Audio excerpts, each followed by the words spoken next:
Hola, muy buenas tardes. Buenas tardes a todos. Sed bienvenidos a este cuarto seminario web de ASBE.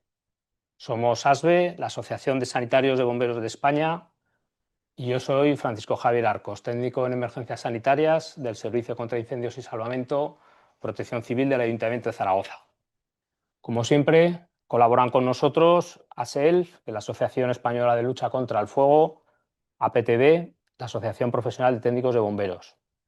Gracias por conectaros, por estar con nosotros y ya, por supuesto, agradecer por adelantado a nuestros ponentes, ¿no? Colaboradores, por su disposición, ¿no? Para estar con nosotros. Hemos elegido un tema que para nosotros, para cualquier profesional que se dedica a la emergencia sanitaria, es un tema importante, sensible y delicado para nosotros, ¿no? Que además hoy es el Día Internacional de la Seguridad Vial. Bueno, pues el tema que hemos preparado es seguridad vial en la respuesta a emergencias, ¿no? Como cualquier usuario de la vía pública, estamos expuestos, ¿no? a sufrir o a vernos implicados en algún tipo de accidente o siniestro. Pero debido a nuestras especiales características, ¿no? Como tenemos que acudir a una emergencia, eh, es algo un poquito, es un poquito especial, ¿no? Entonces vamos a intentar descifrar los datos que tenemos, motivos o las causas, ¿no? Que pueden concurrir en este tipo de siniestros y, por supuesto, las consecuencias que para nosotros, los conductores de vehículo de emergencia, puede tener, ¿no? Lo hemos dividido en 4 partes. La primera parte, siniestrabilidad de vehículos de emergencias, ambulancias, ¿qué sabemos? Vamos a hacer una radiografía de cuál es la situación actual, o lo que sabemos.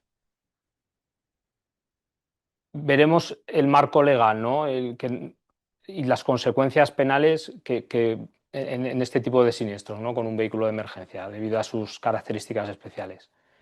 Y claro, después de un siniestro, ¿cómo nos afecta a nosotros, ¿no?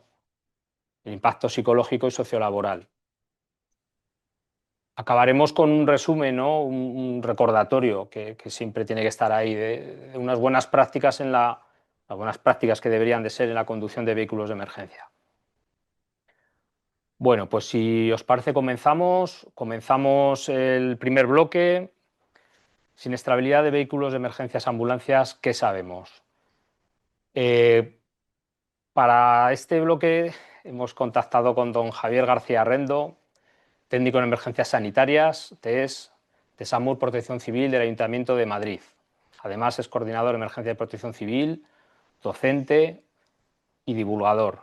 No sé si eso de divulgador te gusta mucho, pero bueno, yo os animo a que a través de la red social X, antes Twitter, sigáis a Diario TES. La verdad es que es una maravilla los posts y los hilos que tiene es impresionante, ¿no? Siempre recordando técnicas, protocolos, en fin. Os animo a que le hagáis el seguimiento.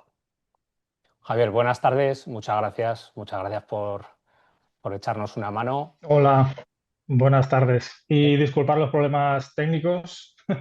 Nada, Ha no sido un te poco preocupes. lío, pero bueno, al final yo creo que vamos a poder hacer la webinar en condiciones. He tenido que modificar unos vídeos que me parecen muy interesantes y que por Ujú. problemas técnicos parece ser que hace que perdamos el audio. Así que bueno, los he quitado de la presentación, pero bueno, ya los pondré si no en Twitter para que, para que lo veáis todos. Eso es, ¿Vale? eso es. Pues muchas gracias, Javier. Cuando quieras, adelante. Muy bien, pues voy a compartir la pantalla.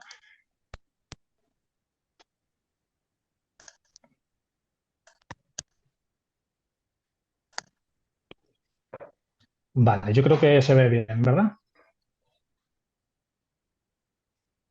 ¿Me oís bien, no? Perfecto. Sí. Sí, sí. Bueno, pues lo primero, buenas tardes a todos. Quisiera comenzar gracias a Javier y a Diego, ¿no? Por querer contar conmigo para esta webinar. la siniestralidad en vehículos de emergencia. Yo lo voy a enfocar a los vehículos de ambulancia, porque es un poco a lo que me dedico, ¿no? Y que he estado un poquillo estudiando e informándome. Y he de ser sincero, y es que cuando Javier me echó el guante ahí en Zamora para participar en la webinar, no era consciente del marrón, perdón por la expresión, en el que me estaba metiendo, ¿no? Y es que hablar sobre siniestralidad de vehículos de emergencia, pues es realmente un tema tabú, ya que no hay registros específicos en nuestro país, ¿no? A diferencia como en Estados Unidos, que tiene una específica que estudia la siniestralidad e implanta programas preventivos. Y quieren cotillar esta agencia en Estados Unidos, la NHTSA, ¿no? Que la traducción al español sería la Administración Nacional de Seguridad de Tráfico en Carretera. Si queremos hablar de siniestralidad en España, bueno, pues desde luego, ¿no? La agencia de referencia a quien consultar, pues sería la Dirección General de Tráfico. Como muchos de ustedes sabrán, bueno, pues la Dirección General de Tráfico, ¿no? La DGT, pues emite de manera anual informes, ¿no? O también como lo denominaban a veces, boletines anuales de siniestralidad, en la que se clasificaban los accidentes, pues en función de una serie de ítems.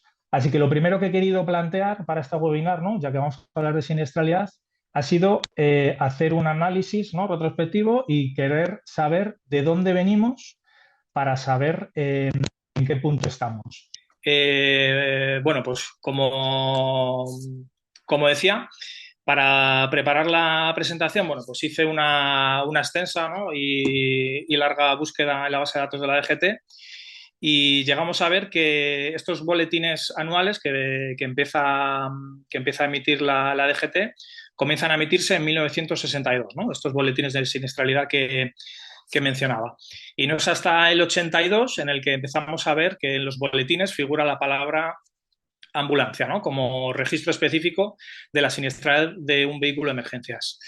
Desde luego, pues este hecho, ¿no? Que sucede en el 82, bueno, pues es una muy buena práctica que hace la DGT, pero como vemos, en 2013 se ve interrumpida, ¿no? Por lo tanto, a partir de 2013 al día de hoy, pues tenemos absolutamente ningún registro por parte de la DGT de ambulancias involucradas. Por lo tanto, únicamente tenemos datos en los que se registraban incidentes con ambulancia en los boletines de siniestralidad de la DGT del 82 al 2013. La metodología de estos primeros boletines, ¿no? Hasta el 82, bueno, pues consistía en la elaboración de una serie de tablas en función de unos ítems específicos, ¿no? Como puede ser pues, accidentes en vías urbanas, accidentes en vías interurbanas, etcétera. Dentro de todas estas tablas que componen los boletines, bueno, pues hay una que es la que realmente nos interesa, que es la de víctimas de los accidentes según la condición de aquellas. Hasta antes del 82 esta tabla se duplicaba y se hacía en vía urbana e en vía interurbana y es a partir del 82 en el que se aglutina y se hace una única tabla genérica que lo denomina pues, víctimas de los accidentes en carretera según la condición de aquellas. Dentro de esta tabla se realiza la clasificación de víctimas en función de la condición, ¿no? Como ven ahí a la izquierda, bueno, pues genera una serie de grupos, como es peatón, usuarios de vehículos de 2 o 3 ruedas, usuarios de vehículos ligeros, ¿no? De menos de 3.500 kilos, usuarios de vehículos pesados de más de 3.500 kilos y luego otros, ¿no? Y ven que dentro del grupo de usuarios de vehículos ligeros se genera un subgrupo denominado ambulancia. Y dentro de este subgrupo denominado ambulancia, pues se generan dos campos, ¿no? Conductor y pasajero. Estos campos, bueno, pues nos generan información útil, ¿no? Pero muy limitada si queremos saber un poco la siniestralidad específica del personal sanitario, ¿no? Ya que nos impide conocer con precisión la relación del personal sanitario herido, ¿no? Porque según la DGT, bueno, pues un personal sanitario que estuviera haciendo asistencia sanitaria en ruta y estuviera en el habitáculo asistencial, si sale herido, bueno, pues computaría como pasajero. Los datos que trabajan estas tablas son en relación a los heridos y fallecidos. Este sería el encabezado de la tabla, ¿vale? Haciendo una clasificación dentro de los heridos en función de la gravedad y los divide en graves y leves. Para realizar dicha clasificación, bueno, pues los criterios que se emplean son los siguientes, ¿no? Para el herido grave debe haber recibido una asistencia sanitaria u hospitalización superior a 24 horas y para el herido leve debe haber recibido asistencia sanitaria u hospitalización inferior a 24 horas. Entonces, bueno, teniendo ya clara, ¿no?, la metodología que sigue la DGT para la elaboración de estas tablas y los criterios, bueno, pues nos toca, ¿no?, estudiar estos boletines y empezar a sacar datos para sacar estadística y poder tener, ¿no?, poder, como muy bien decía Javi, esa foto o esa radiografía de la siniestralidad previa, ¿no? Entonces, bueno, he dividido en bloques de décadas, de 10 años, y estos serían los datos del 82 al 92, ¿no? Les he puesto la leyenda ahí abajo a la derecha, ¿no?, en la que M significa los muertos de ese año, HT heridos totales, HG heridos graves y HL heridos leves. Y esta sería la relación anual relacionada con la siniestralidad de ambulancias. Como ven, pues en el 82 el primer registro, se producen 4 fallecidos, 87 heridos totales, de los cuales pues 25 eran graves y 62 leves. Y como ven, bueno, pues la mortalidad es bastante heterogénea. El resumen de esta primera década, bueno, pues se saltaría, ¿no?, con la cifra de 51 fallecidos, 1.119 heridos, de los cuales 311 serían graves y 808 pues serían leves. Como he dicho, y como han visto en la tabla, la estadística que genera dentro del apartado de ambulancia es conductor y pasajero. Por lo tanto, ¿podemos sacar relación de sanitarios heridos o fallecidos? Bueno, sí, siempre y cuando pues, el herido y el fallecido sea el conductor, ¿no? Pero nos estamos dejando parte de la dotación, que puede salir herida o fallecida o no, que computa dentro de ese subgrupo, ¿no?, que podría ser tan grande como el de pasajeros. Vamos con la segunda década, ¿no?, del 93 al 2003, y vemos, bueno, pues igual, ¿no?, que dependiendo del año, la mortalidad, por ejemplo, por tener un ítem de referencia, pues es muy, muy heterogénea, ¿no? En el 93 vemos que no hay ningún fallecido, pero nos vamos al 98 y vemos que hay 14 fallecidos. Como ven, hay un salto del 97 al 98, y es que la DGT se digitaliza y lo que hacen es subir ese boletín anual en formato de Excel a la base de datos de la DGT, ¿no? Así que nos perdemos esas magníficas portadas que venían haciendo hasta el 98. El resumen de esta segunda década, bueno, pues sería 62 fallecidos, un total de 1.053 heridos, recuerdo, dentro de ese campo, ¿no?, de ese subgrupo de ambulancia, ¿vale? Heridos en ambulancias. De los cuales, ¿no?, de esos 1.053, 217 serían heridos graves y 836 serían heridos leves. Nos vamos a la tercera y última década, ¿no?, episodio de franja o periodo de 10 años, que finaliza en el 2013. Y como vemos aquí, bueno, pues sí que se ve que si cogemos el ítem, ¿no?, de fallecidos, bueno, pues vemos que desde luego hay un descenso notable en números absolutos, y vemos que el total, ¿no?, de fallecidos de este periodo, bueno, pues de fallecidos baja de 60 y pico, de 62, ¿no?, del 93 al 2003, en esa franja de 10, pues baja a 16 fallecidos, 666 total de heridos, de los cuales 98 son graves y 568 son heridos leves. Como ven, bueno, pues esta dinámica, ¿no?, que viene desde el 82 al 2013, bueno, pues a partir del 2014 se elimina. Por lo tanto, bueno, pues se elimina ese campo, ¿no?, en la tabla de ese subgrupo ambulancia. Por lo tanto, desconocemos a día de hoy los números de siniestralidad vial de las ambulancias.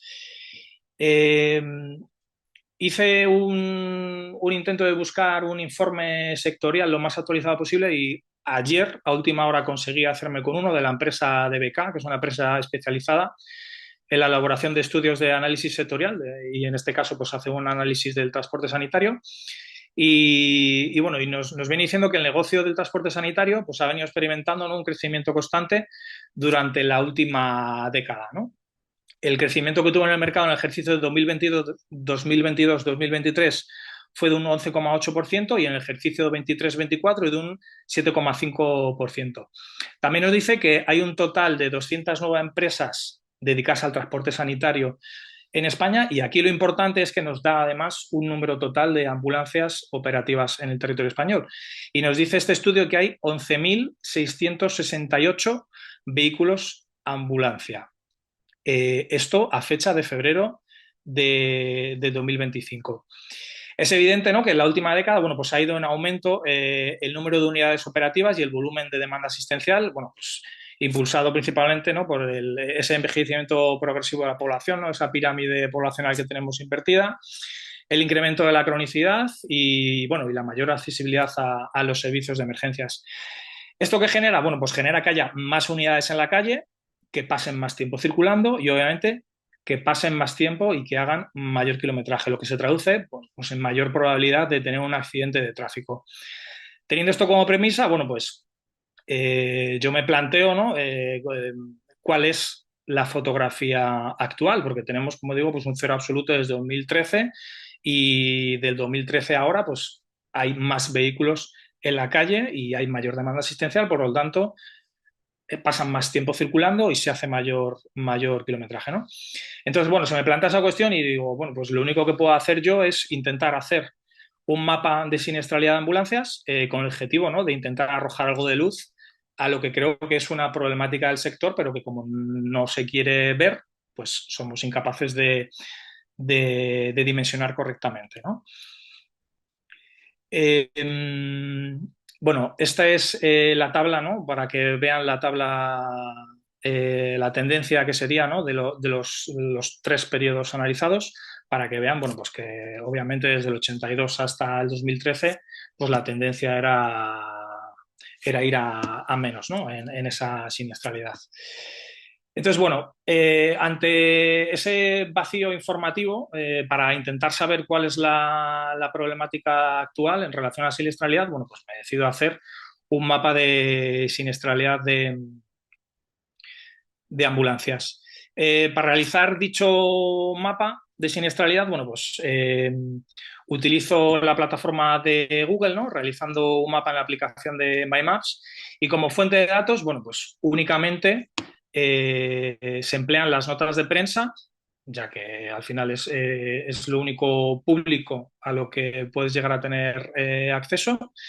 Y también notificaciones directas por Twitter mediante mensaje directo, bueno, pues de trabajadores y demás que quieran notificarlo de esa vía para ir incorporando esos registros en el mapa de siniestralidad. Además, a la vez que esa difusión, ¿no?, en redes sociales de dicho mapa, se crea una cuenta de Gmail para notificación por dicha vía. También se crea una serie de grupos de WhatsApp privados con profesionales de distintas zonas de España, de distintas comunidades, pues igual, para hacer como un canal de notificaciones internas. Para la base de datos, bueno, pues se genera un documento en Excel. Y inicialmente, bueno, pues se realiza la base de datos intentando obtener el estado del recurso en el momento del incidente, porque creía que era importante poder diferenciar cuál es la siniestralidad de camino al incidente o de camino haciendo el traslado al hospital, es decir, cuando el recurso está activado, ¿no? Lo que pasa es que en las notas de prensa, pues en algunas sí que llegabas a entender que el vehículo estaba de camino a un aviso, de camino al hospital en el momento del accidente, y en otras no. Por lo tanto, pues no en todos los registros se ha podido poner el estado del recurso en el momento del accidente, ¿no? Con el objetivo de determinar la siniestralidad del personal sanitario, bueno, pues se realiza la diferenciación entre el tipo de unidad y categoría profesional. Y además se crean las siguientes categorías para sacar más estadística, ¿no? Sanitario fallecido, sanitario herido, paciente fallecido, e involucrado fallecido e involucrado herido. Y la figura de involucrado, bueno, pues por así decirlo, pues es toda esa persona involucrada en el accidente, ¿no?, ya sea acompañante del paciente, conductor o pasajero del vehículo contrario. Es decir, si yo tengo un accidente en el que choco contra una moto y el conductor de la moto fallece, pues el conductor de la moto entra dentro de ese ítem de involucrado fallecido, ¿vale? Se realiza en el registro, se intenta realizar la geolocalización más exacta posible del incidente en el mapa, registrado por fecha y ubicación, ¿no? Lo que nos permite, bueno, pues a la hora de exportar los datos, si queremos, a un sistema de información geográfica, ¿no? Un SIG, pues poder realizar fácilmente un mapa de calor, si se quisiera hacer un mapa de calor a futuro. Además, en cada registro, bueno, pues se adjunta la fotografía del incidente y la URL de la nota de prensa como fuente de datos.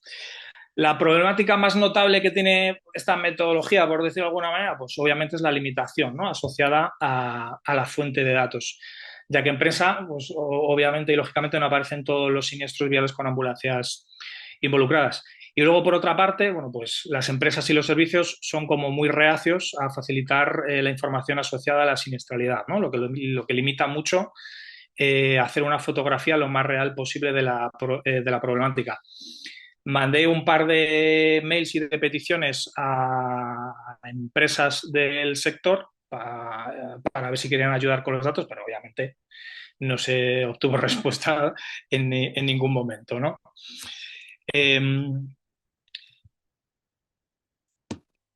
Como decía, bueno, pues se geolocalizan, ¿no? Con la mayor exactitud del lugar del incidente, se especifica, como ven, el tipo de unidad involucrada, la otra parte, ¿no? La tercera parte involucrada, si es un turismo, si es un camión, si es un autobús, se especifican la relación de heridos, ¿no? Por categorías y se deja el enlace a la noticia como fuente de datos. Este sería el resumen, ¿no? De datos del mapa siniestralidad de ambulancias que está hecho del periodo 2023 a 2024, que lo he realizado durante esos últimos años. Y como ven, estos son los datos. Total de siniestros registrados, total de accidentes con ambulancias involucradas, únicamente teniendo como base de datos los que aparecen en notas de prensa y muy poquitas, la verdad, notificaciones internas. Bueno, pues en el 2023 vemos que hay 35 accidentes a los que se puede tener acceso público, notificados. En el 2024, 28. Y bueno, y si nos vamos a los datos interesantes, bueno, pues vemos que total de sanitarios heridos, ¿no? En el 2024 se salda con 28 sanitarios heridos. Si nos vamos a la relación de sanitarios fallecidos, bueno, pues vemos que en el periodo de 2023-2024 fallecieron 2 técnicos en emergencias sanitarias.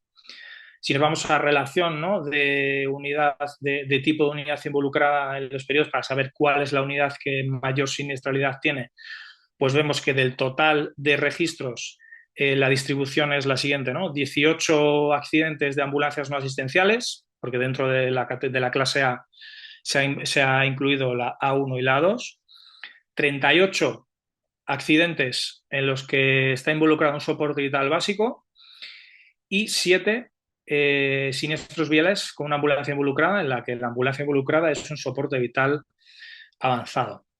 Como ven, la relación de sanitarios heridos, bueno, pues principalmente es la de la categoría del técnico en emergencias sanitarias, ¿no? Por lo que, bueno, podemos decir, bueno, pues que la categoría del técnico, ¿no? Y el soporte vital básico, bueno, pues es la que mayor siniestralidad tiene, ¿no? Y la que mayor riesgo tiene en el desempeño del día a día, ¿no?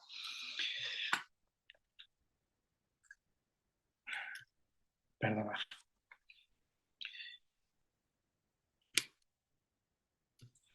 Y ante este apagón, ¿no? Que tiene la DGT, que nos priva de esos datos que nos daba antes, bueno, pues yo me hago la cuestión, me digo, ¿es importante conocer datos de siniestralidad? Bueno, pues obviamente, ¿no? La pregunta es casi más retórica que otra cosa, ¿no? Es evidente que es importante. conocer los datos de siniestralidad de ambulancias, ¿no? Es importante conocerlo porque es la única manera que tenemos de dimensionar la problemática actual, ¿no? De dimensionar pues, el riesgo real del personal sanitario y, lo más importante, de los pacientes, ¿no? Además, pues el tener datos, ¿no? Nos ayuda a estudiarlos, ¿no? Y a identificar pues, cuáles son esos factores de riesgo que nos ayuden para aplicar esas medidas correctoras. Contribuye además, bueno, pues como pongo ahí, ¿no? A la toma de decisiones informadas en política de salud pública y seguridad, ¿no? Para aplicar estrategias que nos ayuden a reducir esa siniestralidad y hacer campañas orientadas, pues como por ejemplo la del carril de emergencias, ¿no? Para que la gente sepa cómo responder ante un vehículo de emergencias. Y luego una campaña destinada a personal sanitario que han empezado a implantar los ingleses, el NARU, que la denominan Safety in the Back, que hace mucho énfasis, ¿no? En la seguridad del personal sanitario para que se ponga el cinturón de seguridad en el habitáculo asistencial, porque la mayoría de los incidentes que se generan son debido a que el personal sanitario en el habitáculo asistencial va en la mayoría de ocasiones sin el cinturón de seguridad, ¿no?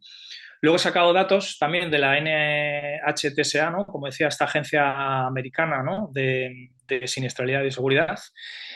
Y ellos, bueno, pues hacen una comparativa de los distintos vehículos de emergencia y sacan pues la mortalidad asociada a estos vehículos prioritarios. Y como ven, bueno, pues el servicio de emergencias o el vehículo de emergencias que más mortalidad tiene en Estados Unidos es la ambulancia.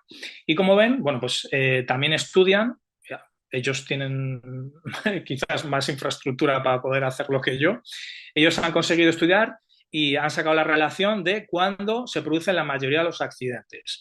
Y como ven, la mayoría de los accidentes se producen en el momento de ir con luces y sirenas, ¿no? Esto, bueno, pues cada servicio lo llamará de una manera, ¿no? En el mío sería el periodo de clave 2 a clave 3, ¿no? El momento desde que recibes el aviso hasta que llegas al punto, y luego de la clave 4 a la clave 5, ¿no? Que sería el momento del inicio del traslado hasta la llegada a centro útil.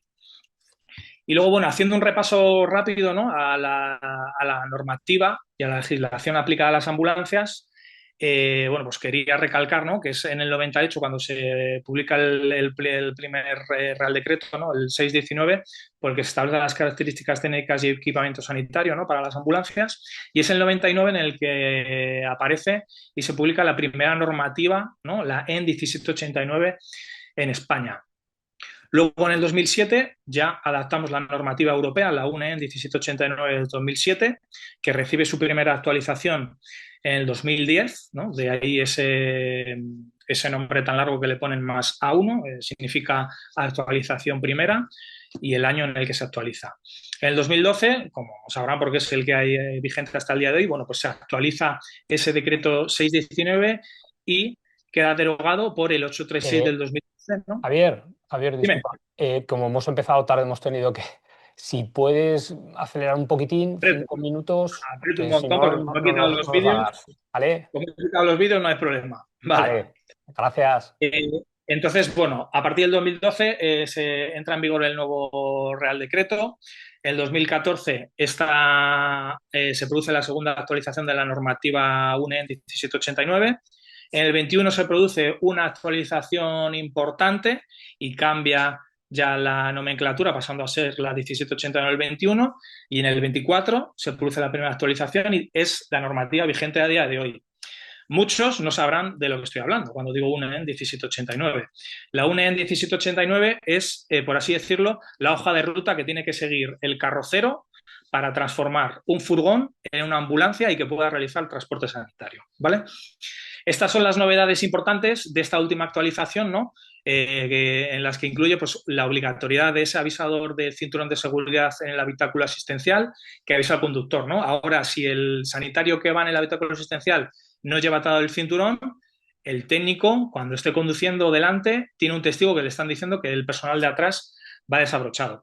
Además nos dice que se tiene que anotar el peso máximo que tiene que ir en cada cajón, ¿no? Y que tiene que superar esas pruebas de los ensayos dinámicos a 10 Gs, que como verán, Yo cuando siempre veía la bancada, ¿no?, con la pegatina, soporta 10 Gs, digo, joder, 10 Gs deben ser un montón. Esto tiene que soportar una leche de órdago. Bueno, pues ahora verán en qué condiciones ponemos al carrozado y al vehículo a esas 10 Gs. Una modificación muy importante que hace esta última normativa es el cambio respecto a la normativa que tiene que ir asociada a los EPIs, en este caso a los cascos de seguridad en la ambulancia. El anterior nos decía que el casco tenía que cumplir con la normativa de casco de alto rendimiento para la industria, y ahora la que nos pide es la 443-2008, que es la de pues la misma del casco de bombero para incendio estructural, ¿vale? Esta es la normativa que se actualiza vigentemente, es una normativa de pago, por lo que si intentan hacerse con ella van a tener, por desgracia, que pasar por caja. Y como digo, es la hoja de ruta que tiene que seguir el carrocero para convertir esa furgoneta en una ambulancia. Como ven, este es el índice, estos son todos los requisitos que tiene que cumplir el carrocero. Y lo más importante es que el carrocero tiene que hacer ensayos dinámicos para poder homologar ese vehículo y que sea una ambulancia. Y dentro de esos ensayos dinámicos, pues tiene que pasar una serie de desaceleraciones y lo que decimos, esas pruebas de 10 Gs. ¿Y a cuánto tengo que someter el vehículo para poder homologar y pasar ese ensayo dinámico? Bueno, pues es tan irrisoria la velocidad a la que se produce esa desaceleración para conseguir esa 10 Gs, que los ensayos dinámicos se realizan a 30 kilómetros por hora. Es decir, estamos trabajando en ambulancias que homologan el carrozado, que están sometidas a una prueba dinámica a desaceleraciones a 30 kilómetros por hora. Es decir, los que vayan confiados cuando van en autovía de que si tengo un accidente el vehículo y el carrozado responde porque he visto que pone una pegatina que soporta 10 Gs, que sepan que esas 10 Gs se generan con una desaceleración contra un objeto fijo a 30 kilómetros por hora. Y bueno, ya para acabar, que voy mal de tiempo y perdonar otra vez por tanto problema técnico, quería acabar con estas reflexiones finales, ¿no? Y sobre todo teniendo claro, bueno, pues teniendo clara esa premisa, ¿no?, de que la siniestralidad pues obviamente es algo multifactorial, pero desde luego tenemos que poder estudiarla, hay que ponerle en algún momento el collar al gato, ¿no?, como se dice, o el collar al perro, para saber cómo de grande es esa bola que tenemos, ¿no? Hay que poner números, hay que saber qué siniestralidad tenemos real para poder empezar a aplicar medidas correctoras, como sea a lo mejor incidir más en la formación y en la concienciación sobre todo al personal sanitario, ¿no? Así que nada, lo dejo por aquí, que ya estoy comiendo demasiados minutos. Muchísimas gracias por vuestro tiempo y una vez más, perdonar por tanto problema y por tanta incidencia técnica, ¿eh? Muy bien, Javier, muchas gracias. Vaya trabajo concienzudo. Muy bien, al final tendremos en el periodo de preguntas y respuestas, acordaros, en la pestaña preguntas y respuestas podéis anotar allí lo que queráis sobre este tema. A continuación, aspectos legales y consecuencias penales en siniestros viales con vehículos de emergencia. Para ello contamos con doña Natalia Izquierdo Siles. Les hago un breve resumen. Es fiscal desde el año 2000, tiene la especialidad de seguridad vial, en la que actualmente desempeña su labor como fiscal delegada de seguridad vial para la provincia de Córdoba. Por supuesto, implicación, apuesta por la formación, educación vial como base para la reducción de los siniestros viales, participando en foros, congresos, ha impartido numerosos cursos, policía local, guardia civil, colabora con la Escuela Pública de Andalucía, la formación de agentes de policía local, implicación y colaboración con entidades como ARTE, APRAT, ASBE, 061. Y una cosa, Natalia, que me ha llamado la atención es que también has hecho el curso PHTLS. Sí. Eso indica tu implicación con el tema. Y además, ya veo también, madre mía, que has recibido medallas de la Policía Local, de Lucena, Córdoba, distintivo blanco, Policía Local de Andalucía, cruz con distintivo blanco, orden de mérito de la Guardia Civil, emergencias de oro, distintivo azul. Estupendo. Natalia, pues te agradecemos enormemente que hayas querido colaborar con nosotros, ¿no? Y que nos arrojes un poquito de luz en este tema que para nosotros nos es un poco a veces complicado, ¿no?, el lenguaje jurídico. Sí, bueno, Bueno, muchas gracias, lo primero, por gracias. contar Adelante. conmigo. Voy mientras compartiendo.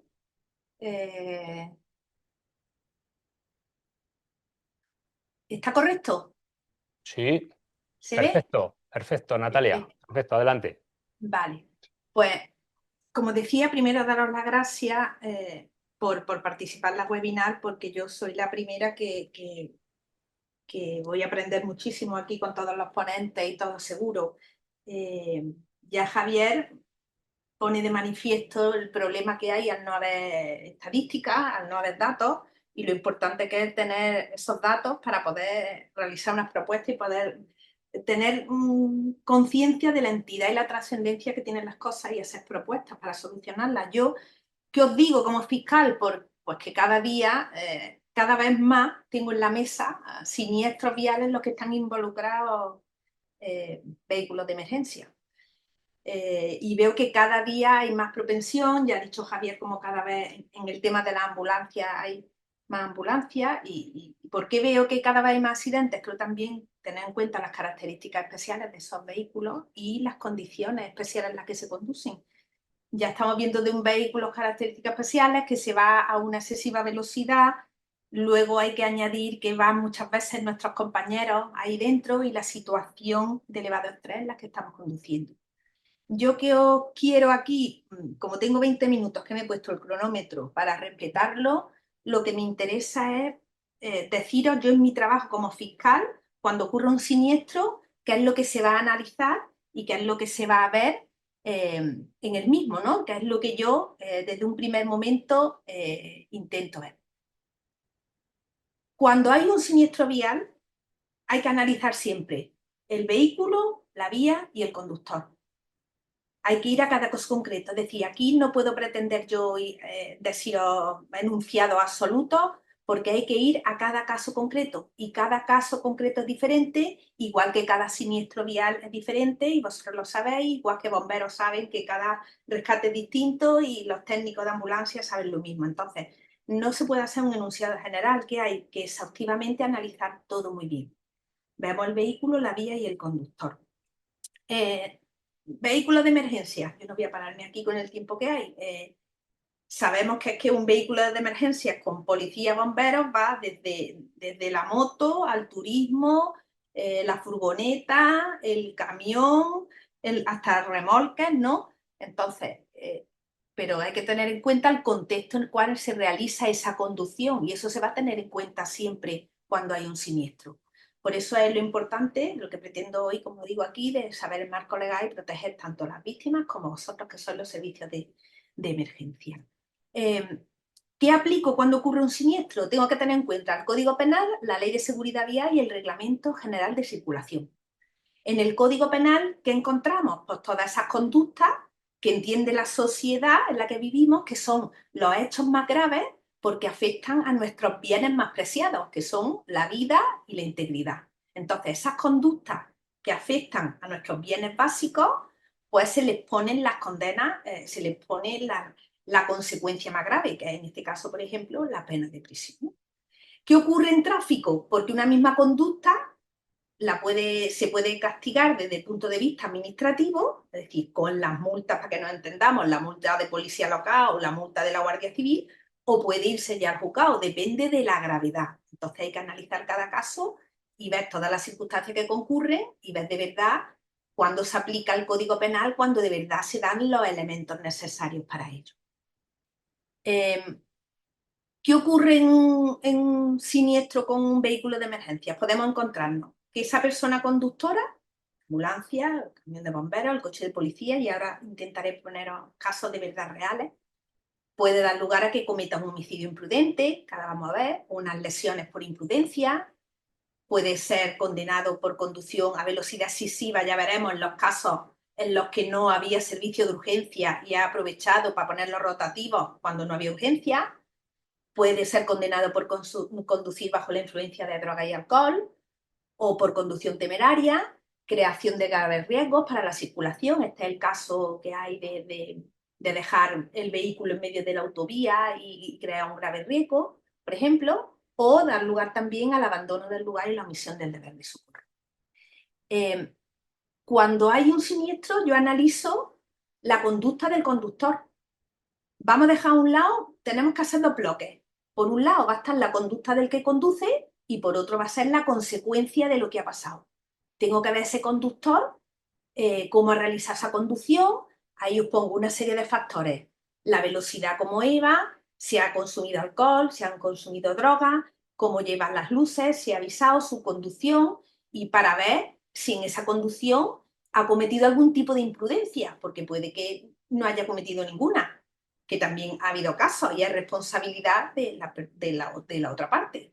O puede que haya una imprudencia y entonces tenemos que ver de qué tipo es, leve, menos grave o grave. Ya anticipo que penalmente únicamente cuando es menos grave o grave es la que vamos a ir por lo penal contra esa persona. Aquí os metí un rollo de letras, pero esto es para que si os quedáis con el PowerPoint podáis consultarlo y ver lo que dice el Código Penal. Este es el 379, el número del artículo del Código Penal que castiga la conducción a excesiva velocidad. Es decir, cuando ustedes van conduciendo, vais conduciendo y va a excesiva velocidad, muchas veces te pilla el radar y te pone una multa y te quita puntos, que eso es lo normal que ocurre. Pero cuando, aquí os lo he puesto, la velocidad excede 60 kilómetros cuando es vía urbana de la que marque, es decir, hay que fijar siempre la señalización concreta. Si estaba a 50 y tú excedes en 60 kilómetros de la que estaba marcada o en 80 cuando es vía interurbana, imaginaros que vais en la autovía. Entonces ahí ya eso, Guardia Civil o Policía Local lo tramita para que vaya al juzgado, ¿vale? Aquí en relación con los conductores de vehículos de emergencia, por ejemplo en Córdoba, lo que hace policía, en Córdoba cada vez hay más cámaras.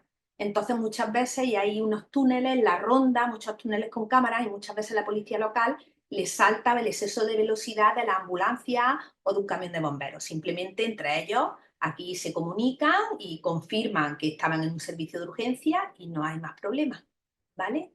¿Por qué? Pero hubo un momento que os he puesto aquí, esta diapositiva la tengo ya de hace mucho tiempo de los cursos, en las que sobre todo en Madrid hubo una mala praxis y era muy normal que vehículos de emergencia iban con los rotativos y no iban en servicio de emergencia, ¿vale? Y llegó a ser realmente problemático.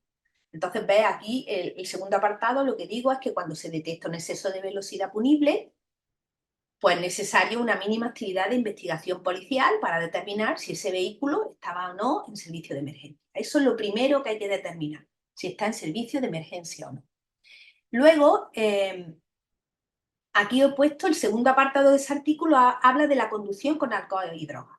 ¿Qué ocurre? Vosotros sabéis que cuando estáis de servicio no podéis beber. Concretamente yo aquí traía apuntado que la ley nuestra de gestión de emergencia de Andalucía, la 2/2002, establece el consumo de alcohol cuando se está de servicio como una falta grave y puede dar lugar a una sanción disciplinaria, y cuando esa persona ya está embriagada como una falta muy grave. Esto a nivel disciplinario. Pero a nivel penal, si ocurre un siniestro o ocurre algo y a un conductor, estamos hablando aquí de la ambulancia, continuamos con la ambulancia, lo para la policía por un siniestro, ahora os contaré, y le hacen la prueba, primero os cuento del alcohol, ¿no? Y como decimos vulgarmente, sople usted, le hace que sople, yo os digo, el ciudadano común, hasta 0,25 no ocurre nada. A partir de 0,25, de 0,25 a 0,60, el ciudadano normal, cuando es de 0,25 a 0,60, es una multa que le pone Guardia Civil o Policía Local, según donde la hayan interceptado, con su multa y su privación de los puntos que correspondan. Ahora, cuando es conductor de un vehículo de emergencia, se reduce, aquí lo tengo en la siguiente diapositiva para que lo veáis, se reduce cuando ponen aire aspirado, es cuando se sopla, ¿no? Lo que conocemos vulgarmente como cuando con el etilómetro te hacen la prueba. Los conductores de vehículos de emergencia, ustedes como conductores tienen que, se les reduce y es 0,15, ¿vale? Si dan ya 0,15 es una sanción administrativa. Vuelvo atrás para enseñaros, para enseñaros de nuevo el artículo. Veis que pone en el segundo párrafo, en todo caso será condenado con dichas penas el que condujere con una tasa de alcohol superior a 0,60. La otra tasa es en sangre, que siempre es superior. 0,60, es decir, si cuando dais más desconduciendo o hace la prueba con el etilómetro y ya da más de 0,60, eso ya va por lo penal. ¿Vale? Y ahora enseñaré un caso práctico en ese sentido.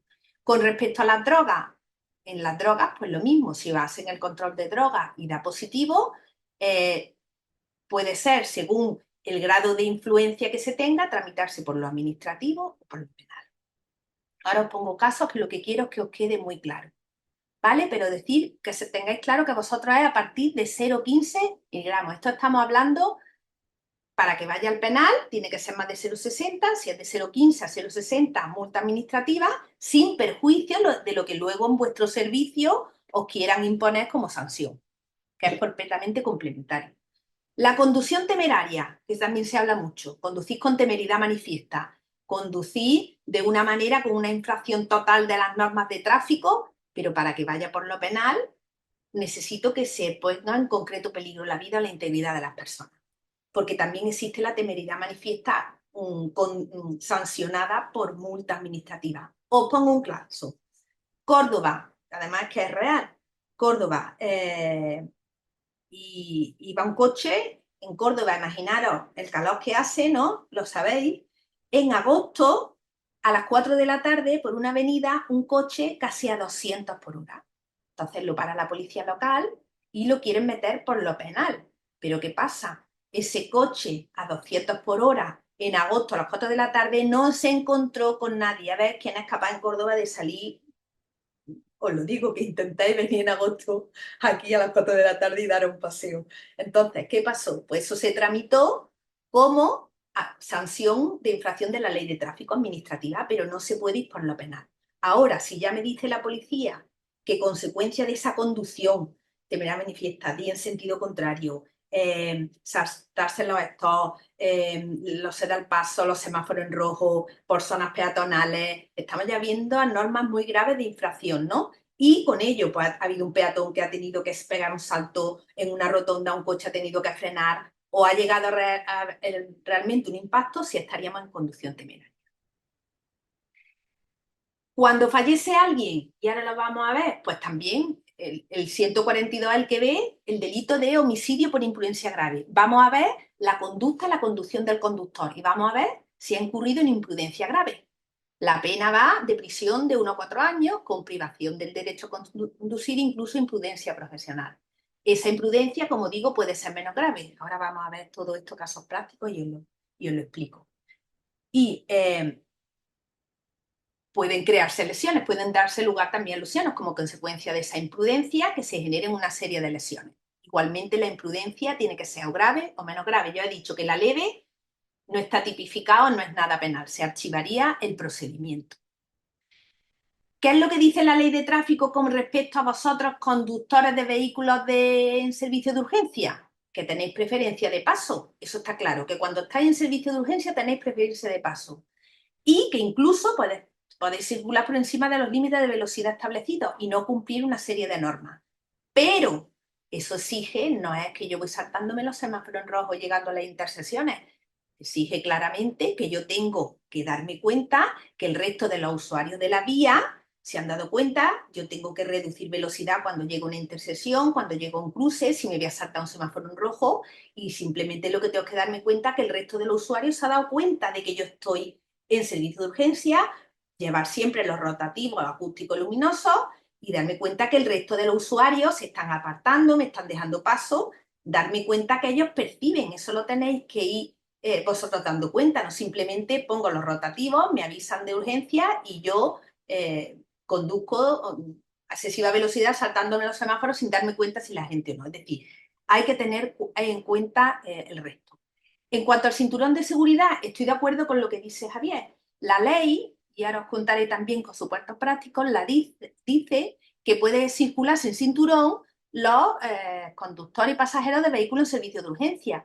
Únicamente te dice que en la exención no alcanza cuando sea autopista, autovía o carreteras convencionales. Es decir, en esos casos siempre el cinturón. Aquí, claro está, que ese artículo, si vamos por la ciudad, no te está obligando a que lleves en la ciudad o en una carretera de tierra el cinturón, pero es lo que dice Javier, es que luego pueden evitarse muchas lesiones. Y ya os voy también por el tema económico, que es importante. Cuando tenéis un siniestro, el seguro a la persona que no lleva el cinturón le puede reducir la cantidad que le corresponda desde el 25 hasta el 75%. Entonces, es importante también tenerlo eso en cuenta. ¿Y qué va a decir la compañía de seguros? Y ahora os enseñaré, ahora os voy a enseñar con esto una serie de un siniestro en concreto y os lo explico. Que si entiende que vais sin cinturón, pues va a decir, en casos en los que, por ejemplo, vosotros no habéis sido los responsables y otro siniestro, al no en cinturón os van a reducir la cantidad significativamente, ¿vale? Entonces, tenéis que hacerlo por vuestra salud y también tener en cuenta el tema económico, porque la reparación, como digo, la reparación, cuando uno sufre un siniestro, la reparación no es solamente la reparación jurídica del culpable que se le castigue, también es la reparación moral y también en la reparación psicológica y también en la reparación económica. Es una reparación integral y eso también tenéis que tenerlo en cuenta.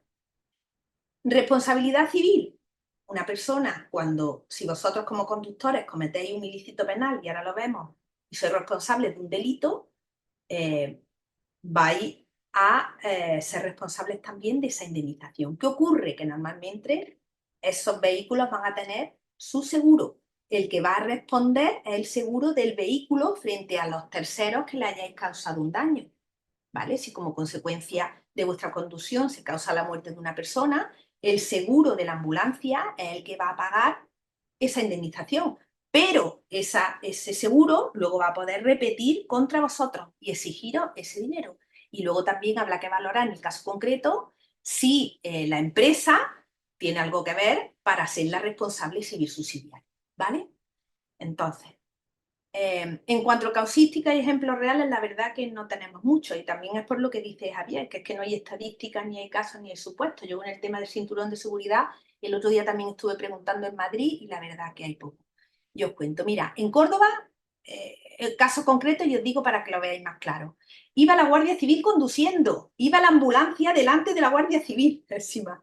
Entonces ve la Guardia Civil que la ambulancia está invadiendo el carril contrario y haciendo y conduciendo de forma extraña. Entonces, paran a esta persona y el hombre dio, lo tengo aquí apuntado, 0,68. Es decir, ya os he explicado que más de 0,60 es penal, ¿no? Ese hombre fue al juzgado, ya va por lo penal y se le condena como responsable de un delito de conducción bajo la influencia de las bebidas alcohólicas.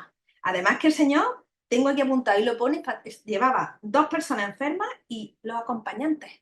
¿Vale? Entonces, ya por lo penal, metemos a este señor. Si está claro, va conduciendo, por la tasa que da, excede de lo que es administrativo, ya va por lo penal y se le va a poner no solo la pena que le corresponde, que es multa o prisión o trabajo, beneficio de la comunidad, sino que se le va a privar como mínimo 8 meses de privación del derecho a conducir. Tiene esa persona ya. Como mínimo, es lo mínimo en una alcoholemia por lo penal. Y ahora la sanción que quieran ponerle administrativamente la empresa para la que trabaja, ¿vale? Este otro caso, esto es de Málaga. Y este caso, fíjate, y también otro tema que sé que es peliagudo, fue la ambulancia la que impactó contra el camión grúa, porque el test llevaba no sé cuántas horas de trabajo sin descanso que se durmió, vamos. Y entonces la ambulancia impactó y quedaron atrapadas. Iba la enfermera en el sitio del acompañante, quedó atrapada, creo que llegó a perder algunos dedos de los pies. Pues ya de por sí nosotros, la jurisprudencia te dice que una persona cuando se pone a los mandos del volante de un vehículo sin haber descansado suficiente, siendo consciente, es una imprudencia grave.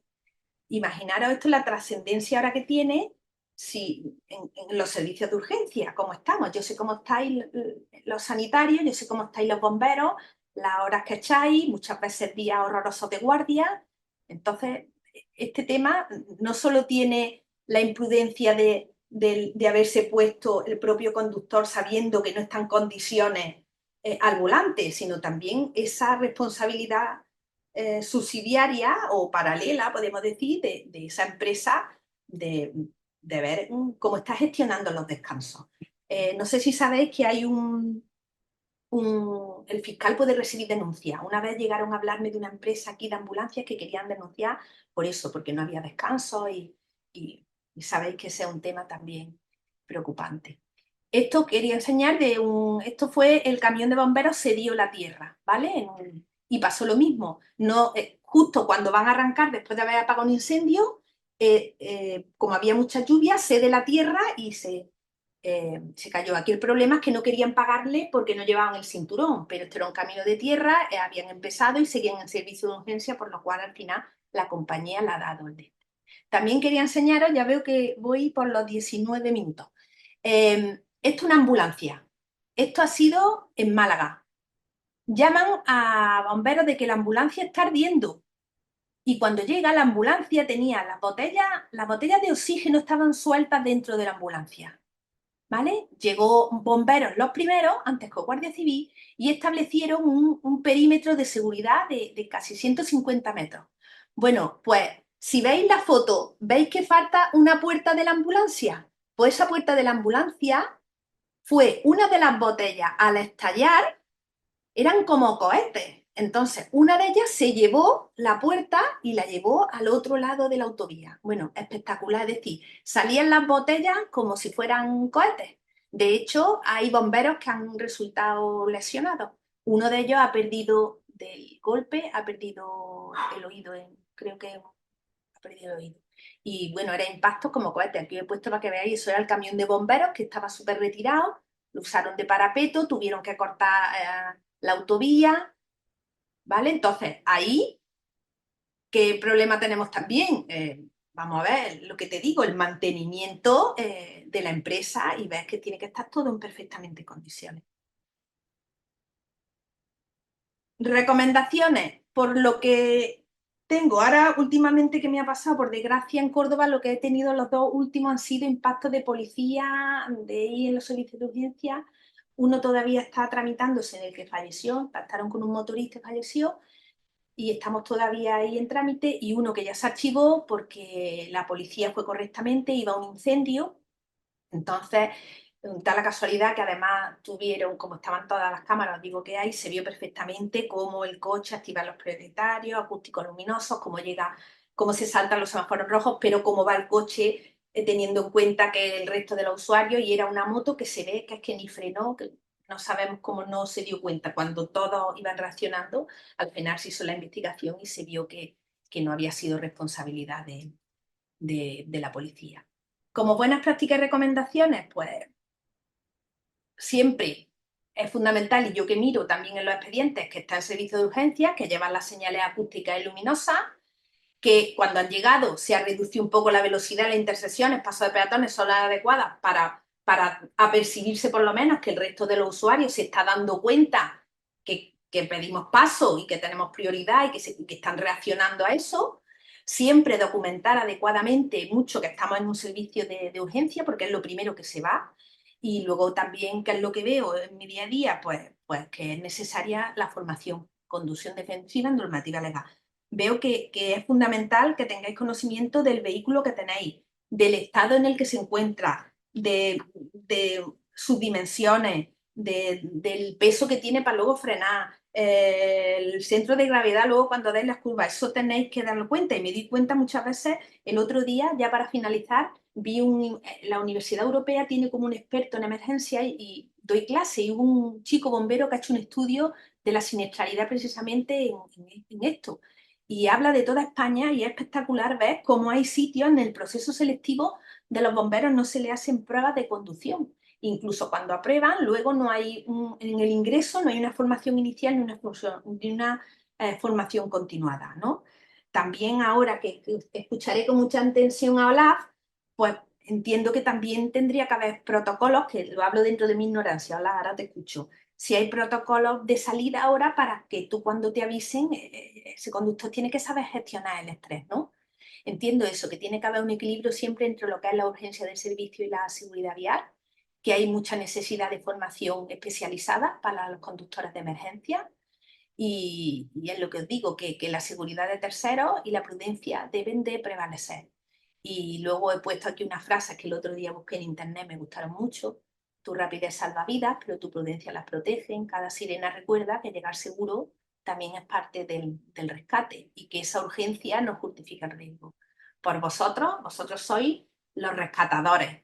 Muchas veces digo, si vosotros tenéis el siniestro, ¿quién rescata luego al rescatador? Sois las personas que estáis llamadas a salvar nuestra vida, ¿no? Entonces, que hay que conducir con cabeza, como pone ahí, y salvar con el corazón. Y muchas gracias. Estoy luego dispuesta a todas las dudas que tengáis, facilitároslas, y aquí os dejo de todas maneras para que veáis con el código QR el teléfono o mi dirección de correo para todo lo que necesitéis. Muchas gracias. Genial, Natalia, muchas gracias. Madre mía, se ponen los pelos de punta a veces pensar cosas. Muchas gracias por tu claridad en la exposición.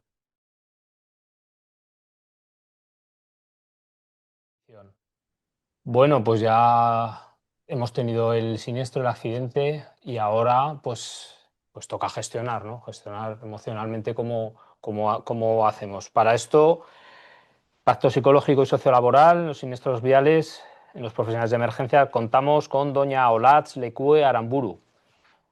Es psicóloga de prevención de riesgos laborales de la Diputación Foral de Vizcaya.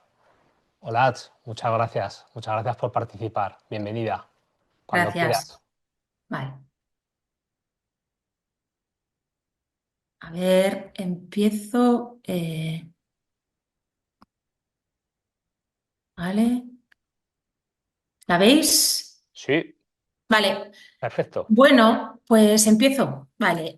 Antes de nada quería dar las gracias a la asociación por haber contado conmigo y en particular a José Antonio, ¿no? Porque él me dio en una jornada sobre salud y bomberos en Sevilla y bueno, ha creído que yo tenía algo interesante que aportar a la sesión de hoy, entonces espero poder estar a la altura, porque esto de ser la tercera, pues no es tan bueno, porque ves a los anteriores y entonces dices, no sé si voy a saber transmitir también como lo han hecho ellos.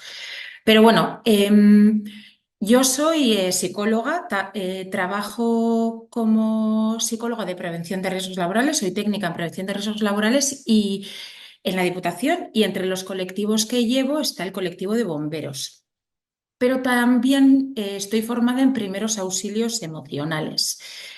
Y diréis, ¿qué es eso de los primeros auxilios emocionales? Bueno, pues son herramientas para intervenir con la víctima de un incidente para evitar que esa víctima retraumatice, ¿no? Pero a diferencia de los primeros auxilios psicológicos al uso, estos primeros auxilios emocionales se centran en el autocuidado del interviniente.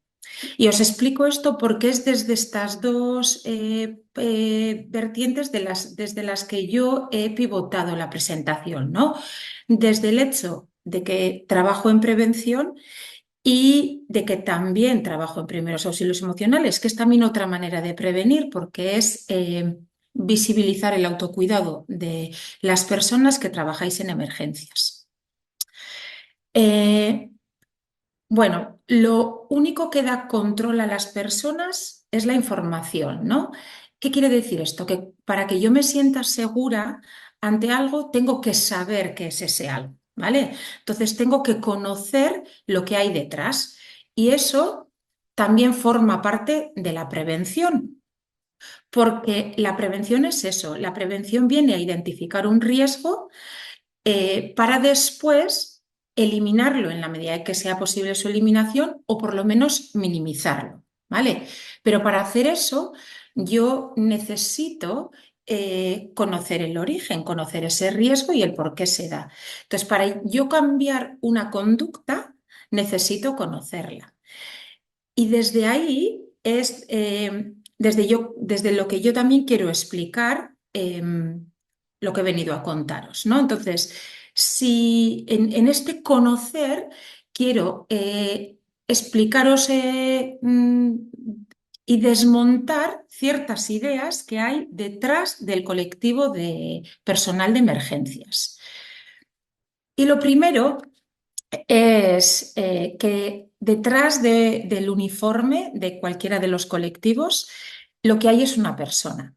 Y hay una persona que tiene una historia, que tiene unas creencias, unas ilusiones y que tiene una manera de ver el mundo y de posicionarse ante ese mundo. Y esa persona trabaja también con personas, ¿vale? Y trabaja con personas en sufrimiento, trabajáis con personas en dolor, en desprotección, con personas vulnerables. Y entonces, estar sometidos a ese trabajo continuado no es gratis y pasa factura. Y es importante ser conscientes de eso. Entonces, hay que visibilizar el hecho de que el trabajo en emergencias supone un impacto emocional para las personas que lo desarrolláis, ¿vale? Porque hay un uniforme, pero hay una persona detrás, siempre. Y entendemos a esa persona como un ser biopsicosocial. ¿Qué es esto? Es un ser global, ¿vale? Vamos a entender a la persona como si fuese un triángulo y en cada uno de sus vértices pues se asienta uno de estos tres aspectos, ¿no? El biológico, el psicológico y el social. Entonces, está por un lado el organismo, la fisiología, la genética de la persona, ¿vale? Por otro lado, es la parte psicológica, mental, capacidades cognitivas, estado emocional. Y en el otro vértice está la parte social, la parte familiar, laboral, la comunidad en la que yo vivo. Y estos tres planos son los que, nos conforman como persona y son tres planos que están en continua interacción.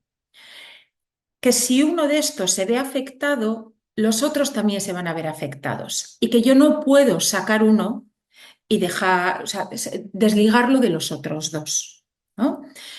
Si yo, imaginaos que me he notado un bulto en el pecho y entonces estoy pendiente de una prueba diagnóstica. Entonces, en ese tiempo que estoy esperando el resultado, por lo que os decía antes de que solo la información da seguridad y control, pues estaré en una situación de incertidumbre, de ansiedad. Tendré muchos miedos, posiblemente cuando llegue la noche me costará conciliar el sueño porque estaré preocupada con qué futuro me espera y quizá me proyecte además en un resultado muy negativo. Entonces, pues las noches son difíciles y no descanso bien. Entonces, a la mañana siguiente, cuando me levante, eh, pues quizá no sea la persona más amable del mundo con mis hijos y mi familia lo note, que pueda estar más irascible. Y me voy a trabajar y allí también pues esté algo desconectada y quizá más distante de lo habitual, ¿no?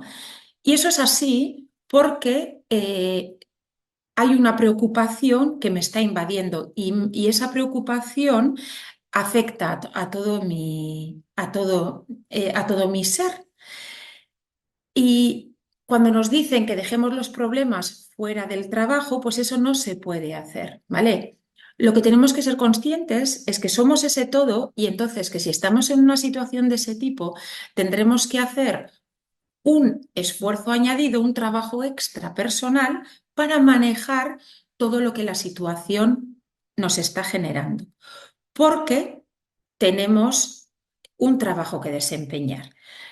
Y tenemos un trabajo que desempeñar en una situación de emergencia, con lo que os decía antes, con el dolor y el sufrimiento ajeno, ¿vale? Desde una situación en la que yo pueda estar más vulnerable. Porque sois profesionales de la emergencia y no sois héroes, ¿vale? Y quizá esto igual me genera algo de controversia entre vosotros, pues porque con los bomberos que yo trabajo a veces pasa, ¿no? Que vosotros os podéis ver como esos héroes, los héroes en la sombra, los héroes sin capa, porque la sociedad os ha puesto a veces esta responsabilidad, ¿no? Porque sois las personas que cuando se rompe el equilibrio, porque ha ocurrido una urgencia, vosotros sois los encargados de ir y restablecerla, ¿no? Y se espera de vosotros que estéis plenamente funcionales para hacer ese trabajo. Y en ese esperar de vosotros que salvéis a las personas que están ahí, pues a veces se os ve como héroes. Y si os veis como héroes, el problema está en que es una percepción errónea y limitante. ¿Por qué? Porque el héroe es un ser que está por encima de lo humano y vosotros sois personas. El héroe es alguien que no tiene límites, que no sufre, que no tiene miedos. Y vosotros lo tenéis y tenéis que tenerlo porque el miedo es una respuesta adaptativa, ¿no? Porque gracias a él se ha preservado la especie, ¿no? Porque nos frena de enfrentarnos a situaciones que nos ponen en peligro. Entonces, quiero hacer hincapié en esto porque creo que es importante que desmitifiquemos y que pongamos en valor el hecho de que sois profesionales y que sois profesionales en situaciones de urgencia y que eso supone que vosotros vais a padecer por el desarrollo de vuestro trabajo situaciones complicadas. Y ya yendo a la situación concreta de un accidente de tráfico, del siniestro, ¿no? Que es lo que venimos a hablar, pues visto desde aquí, las consecuencias que pueden producirse si sois víctimas de este siniestro, pues también se van a dar a estos tres niveles, ¿no? En estos tres planos, porque sois ese todo. Entonces puede haber que porque hayáis sufrido un accidente de tráfico, imaginaos en ese accidente en el que vosotros sois la víctima primaria, bueno, pues que haya unos daños a nivel físico que os generen mucho dolor, que quizá las consecuencias supongan alteraciones en la movilidad, unas secuelas a nivel físico, incluso pueden ser, si son muy graves, pérdidas de partes del cuerpo o alteración en las actividades básicas de la vida diaria y que necesitéis ayuda de terceros para asearos, para comer, para desplazaros, ¿vale? Pero también hay otras consecuencias que se dan en el plano psicológico. Y es que siendo la víctima primaria o incluso el causante, imaginaos, ¿no? Del accidente, vosotros habéis vivido una situación de mucho estrés, una situación traumática que puede generar trastornos adaptativos de tipo depresivo, de tipo ansioso o mixtos, o también trastorno de estrés postraumático. Y si eso no se maneja y eso no se trabaja, también va a influir en cómo vosotros no solamente os desenvolváis en vuestro día a día, en vuestro ámbito, sino que también os limite a la hora de desempeñar la tarea de la conducción, ¿vale? Porque quizá vuelva a haber imágenes intrusivas, miedos ante el hecho de la conducción porque no sepáis hacerlo o porque creáis que vais a poder generar otra vez un accidente, ¿vale? Pero luego también puede haber consecuencias a nivel social o a nivel económico, a nivel laboral, ¿vale? Si yo he sido la víctima, puedo estar en un periodo de incapacidad temporal, ¿no? Y un absentismo laboral. Ese tiempo que esté fuera del trabajo, bueno, pues puedo reducir los contactos con mi entorno laboral, pero imaginaos que el accidente me ha causado unos daños que me tienen en cama, pues quizá también reduzco los contactos eh, con mi entorno familiar, ¿vale? Y eso me provoca un aislamiento.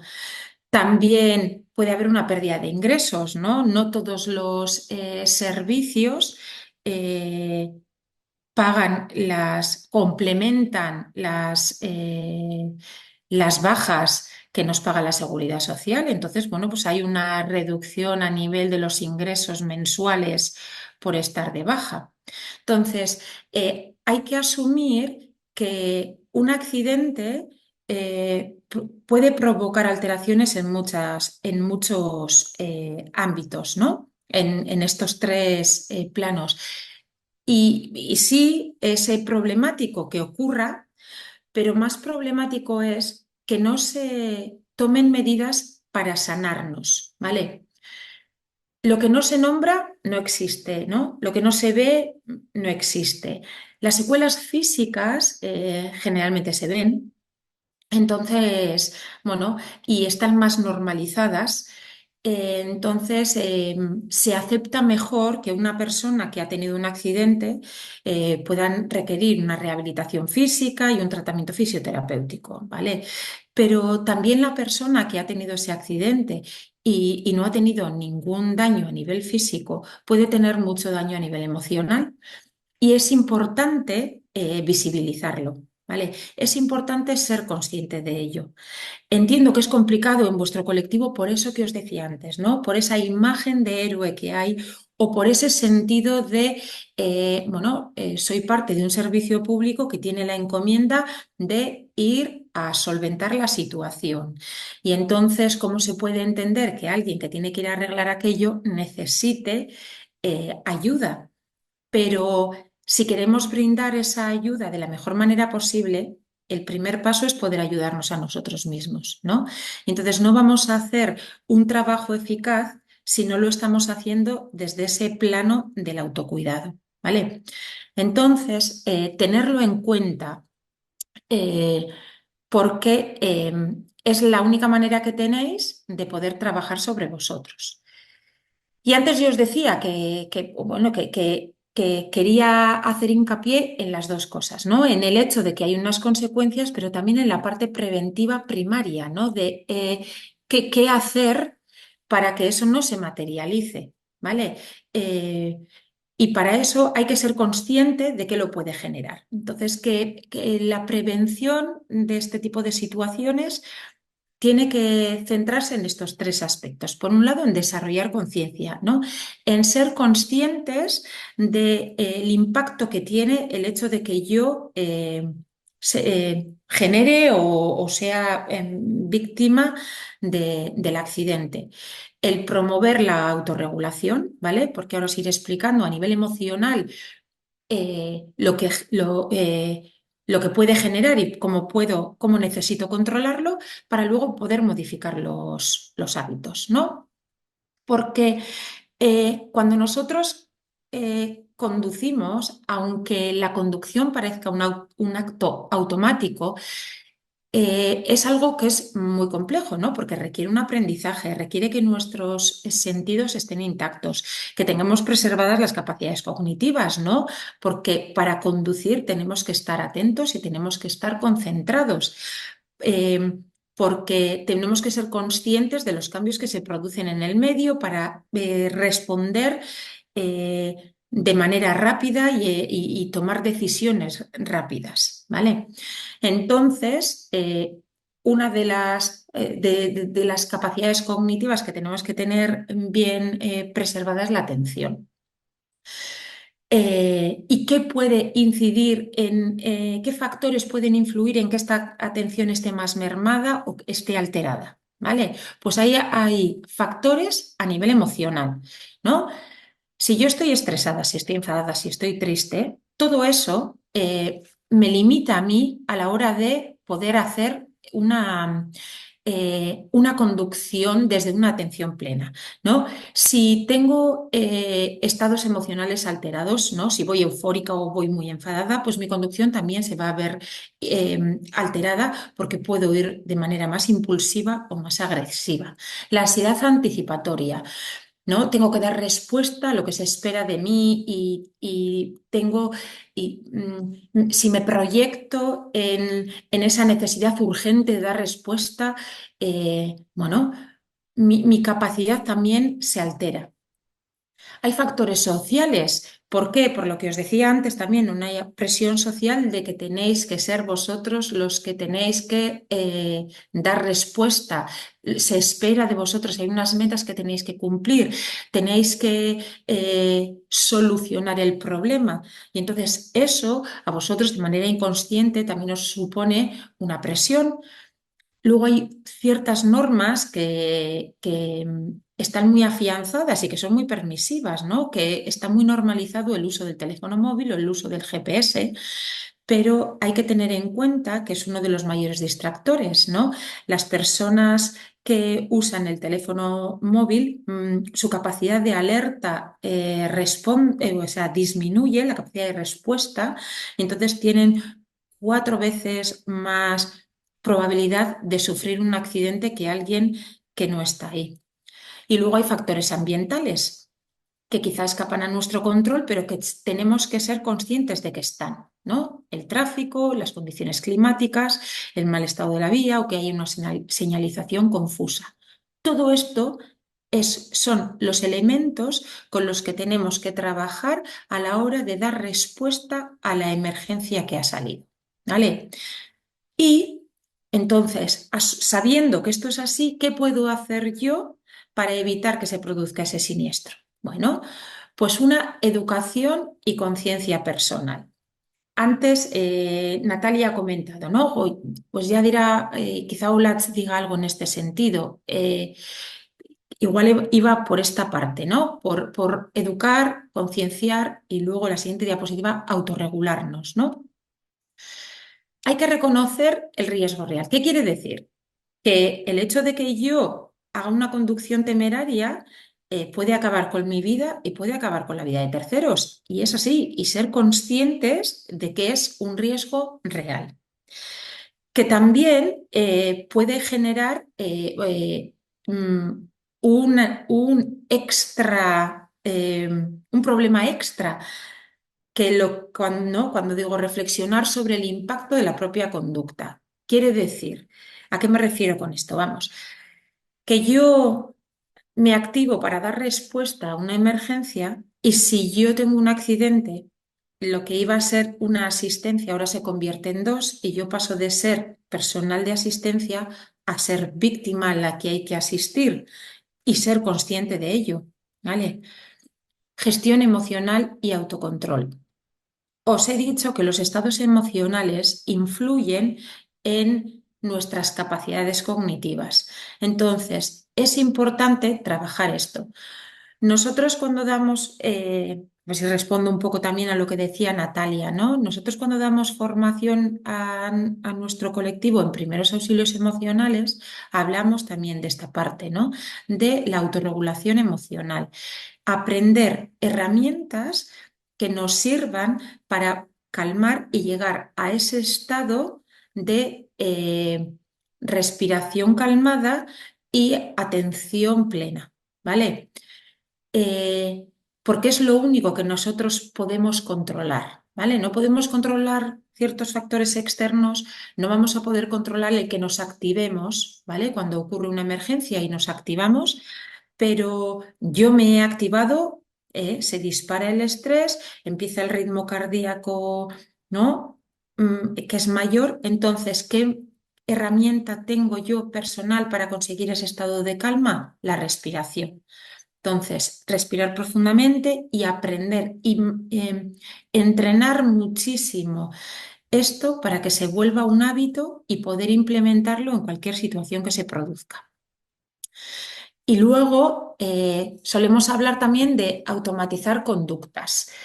utilizar como un anclaje estas rutinas para que cuando yo tenga que iniciar la conducción y lo quiero hacer desde este estado de calma, usar estas conductas rutinarias como las inductoras a mi estado de calma. ¿Vale? Reviso espejos, ajusto el asiento, pongo cinturón, silencio el móvil. ¿Vale? Y también incorporar recordatorios visuales o simbólicos. Yo soy una persona muy visual, ¿no? Entonces a mí las imágenes me evocan mucho, con lo cual utilizar eso. Si tengo que poner en la ambulancia, en el coche, en el camión, una pegatina, un dibujo, algo que a mí de verdad me va a recordar el por qué estoy aquí. En mi caso, algo que me recuerde a mi familia, que me va a traer a tierra cada vez que yo me siente y coja el volante y sepa qué es lo verdaderamente importante. ¿Vale? Y una píldora así, un poquito de aprendizaje o de ayuda, los 3 minutos de oro. ¿Vale? Enlazado con lo anterior, ¿no? Con intentar llegar a ese estado de calma antes de iniciar lo que ya de por sí es una situación estresante, ¿vale?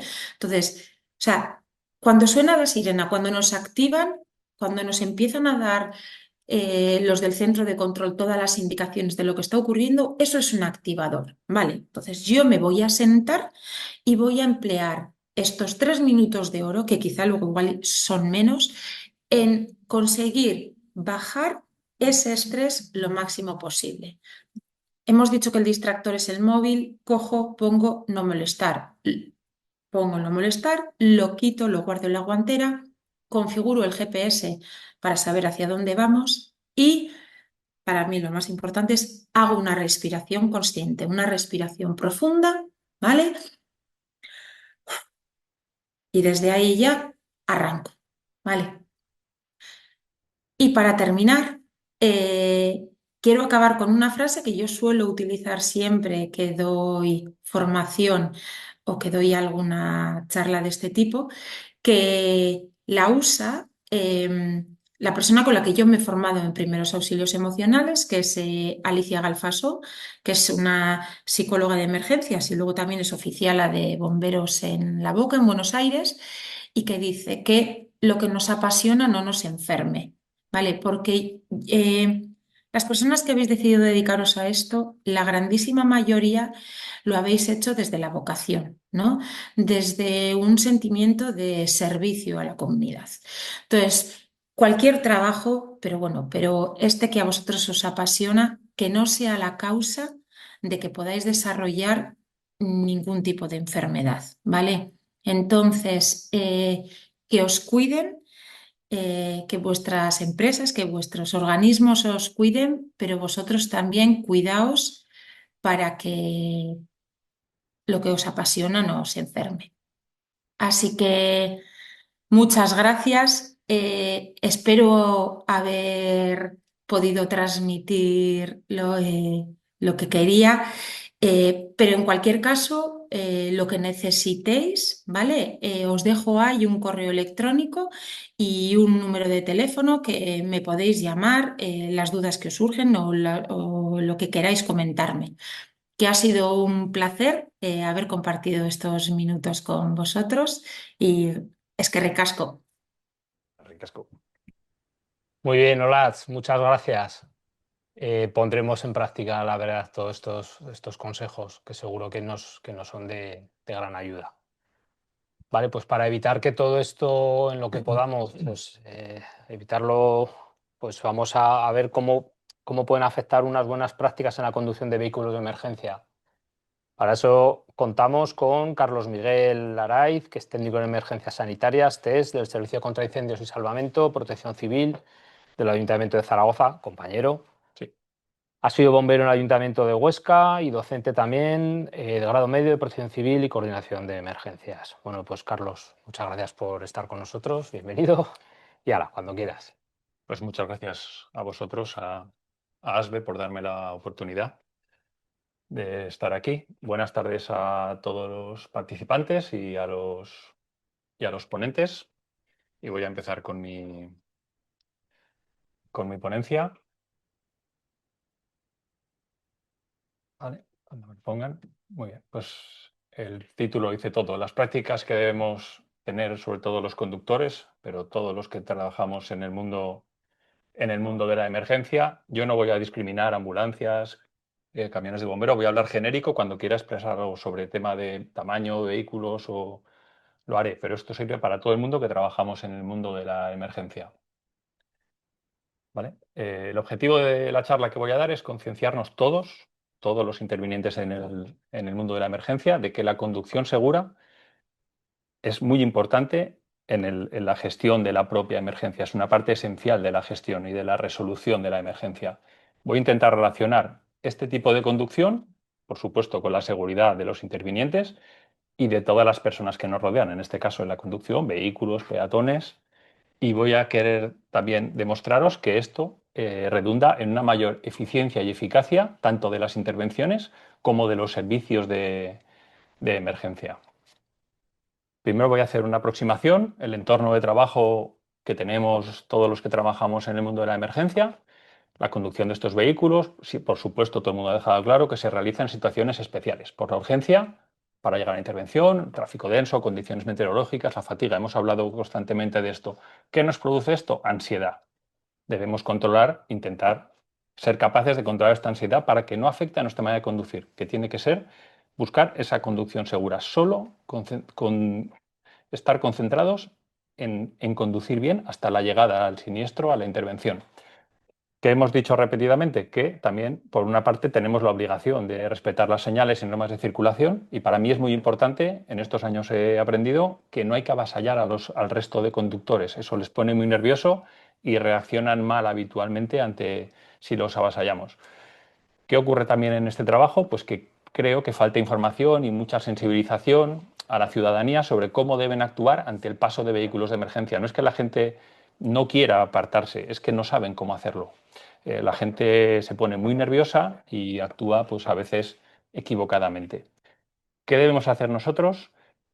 Siempre sirenas, luces, y la gente es consciente de que venimos, pero no tienen esas directrices para saber qué tienen que hacer. ¿Qué debería haber? Una parte de formación también cuando la gente saca el carné y demás, o por parte de administraciones, sobre tanto las leyes y el derecho de paso que tenemos, y sobre todo cómo deben enfrentarse cuando aparecemos en un tren de ataque o vehículos de emergencia, qué es lo que deben hacer y qué es lo que no deben hacer. Yo creo que esa información falta a la gente. Esto sería lo ideal, la foto ideal. A veces incluso lo he llegado a ver cuando ha pasado por delante policía y han ido abriéndonos paso para que lleguemos mejor a la intervención, a la emergencia.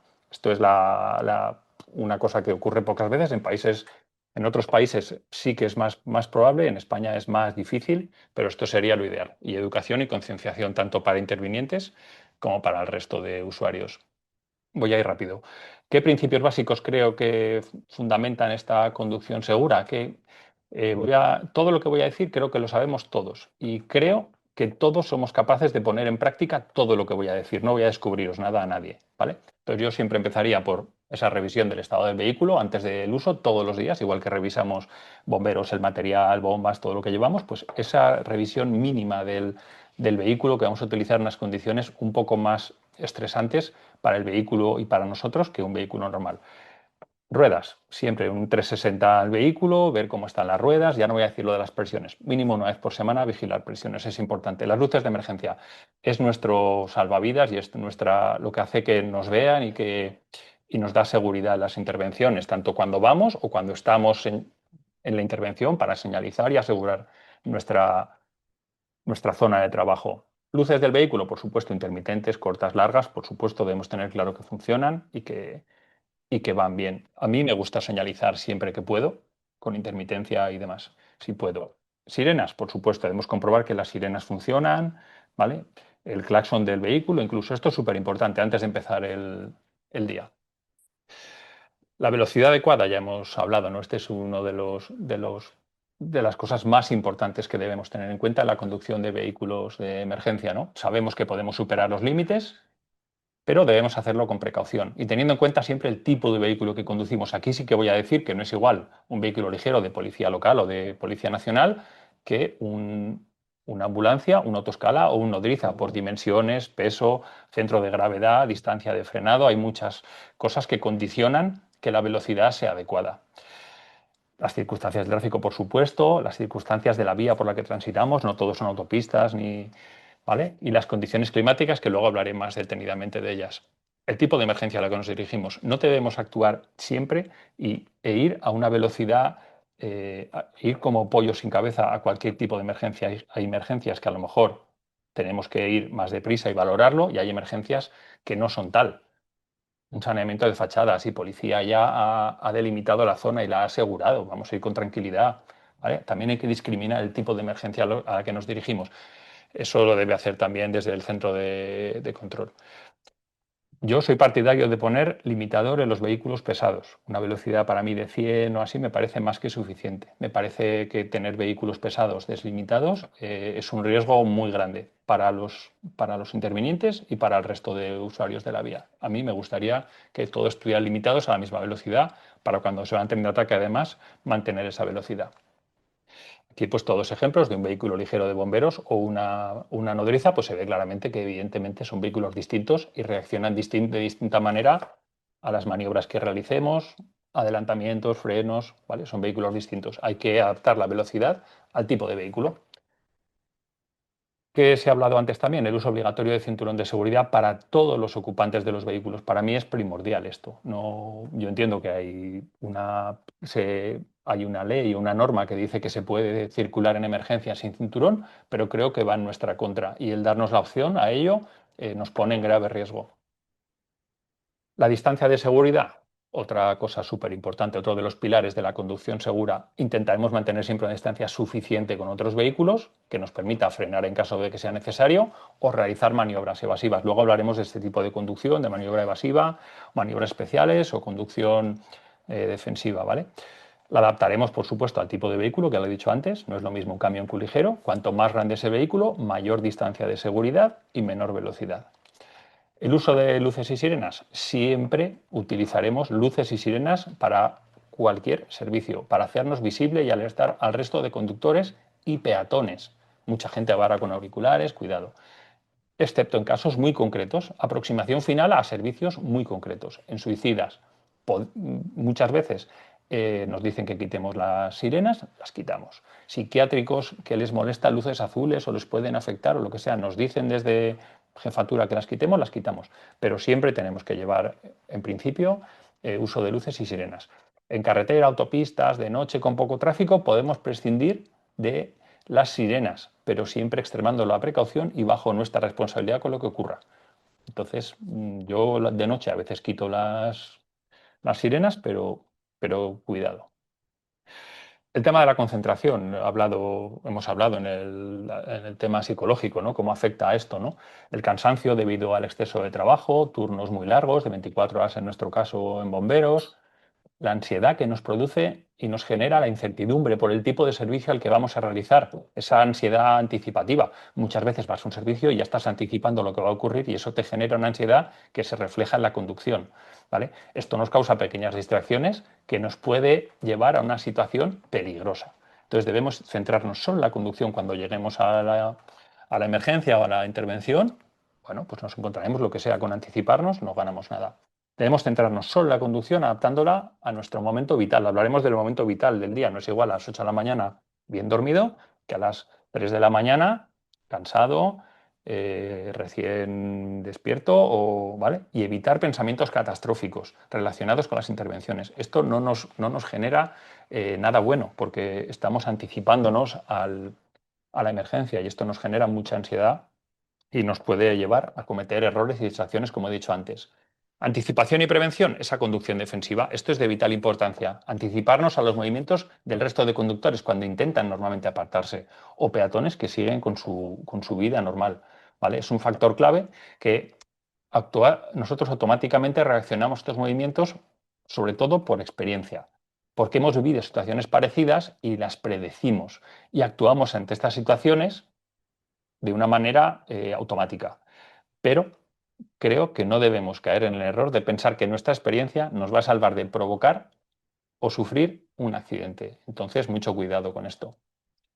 Vigilancia de puntos ciegos para mí es vital. Si bien es cierto que sabemos que tenemos la prioridad de paso en muchos sitios, no debemos olvidar constantemente mirar espejos y vigilar los puntos ciegos. Mucho cuidado en peatones. Hoy me comentaba mi compañero Javier, un susto de un autobús parado en un paso peatones. Tú crees que te están dando paso y de repente aparece un peatón. No lo vas a ver. Entonces es muy fácil que tú puedas tener un accidente. Entonces, mucho cuidado en semáforos y cruces, con o sin preferencia al rebasar vehículos de gran tamaño, que nos ceden paso, pero por su tamaño nos impiden una visión completa del cruce. ¿Vale? Mucho cuidado con eso, frenamos o levantamos el pie y dejamos el máximo espacio posible. ¿Vale? Puede haber una persona mayor, gente con auriculares o niños o lo que sea, que los oculta ese vehículo y en caso de que salgan nos será muy difícil evitar el accidente. Debemos asegurarnos siempre de tener el paso libre. Hay muchísimos puntos ciegos en un vehículo, cuanto más grande, más puntos ciegos, tenemos que ir con mucho cuidado. Elección de la ruta, esto es clave en la intervención, es un factor que afecta mucho al desarrollo de la misma, ¿vale? Entonces, para mí, ¿cómo lo pienso yo, ¿vale? Debemos elegir siempre, a ser posible, recorridos por calles de más de un carril. Podemos quedar en una calle de un carril bloqueados por el tamaño de nuestros vehículos, otros usuarios, camiones de basura, autobuses, un atasco, alguien que carga y descarga. Entonces los recorridos, aunque sean más largos en distancia, nos permiten mantener velocidades más constantes y es más fácil al resto de usuarios cedernos el paso o apartarse en vías con más de un carril. Entonces, nuestra idea principal será siempre utilizar cinturones radiales o grandes avenidas. Además, también podremos utilizar los carriles exclusivos que tienen estas avenidas tipo tranvía, bus, taxi, para tener un mejor desempeño para llegar antes al servicio. Y además también en el servicio deben hacer el esfuerzo de estar informados todos los días de las afecciones que hay en la ciudad o en nuestra zona de intervención, de obras, cortes de tráfico, manifestaciones, lo que sea, y evitar circular cerca de estos puntos conflictivos. ¿Vale? Una foto de pues eso, una ambulancia atascada. ¿Qué nos genera esto? Pues retraso en la atención del servicio y mucha ansiedad para el conductor y el resto de intervinientes. Estas maniobras de emergencia de las que he hablado antes, ¿vale? ¿Realizamos habitualmente este tipo de maniobras? Sí, adelantamientos cuando un coche nos cede, pasar 3 coches en 2 carriles, giros bruscos, 180 grados, circulación contra dirección, ¿las hacemos? Sí, pero tienen que ser situaciones muy concretas, que no exista otra opción más segura y siempre extremando precauciones y sin comprometer la seguridad de los demás usuarios. Ya nos han hablado de las repercusiones legales que tiene una decisión que tomemos de este tipo, porque somos nosotros responsables. La realización de cursos de conducción, por supuesto, entrenaríamos este tipo de maniobras. Esto es clave para nosotros, formación constante en el tema de conducción.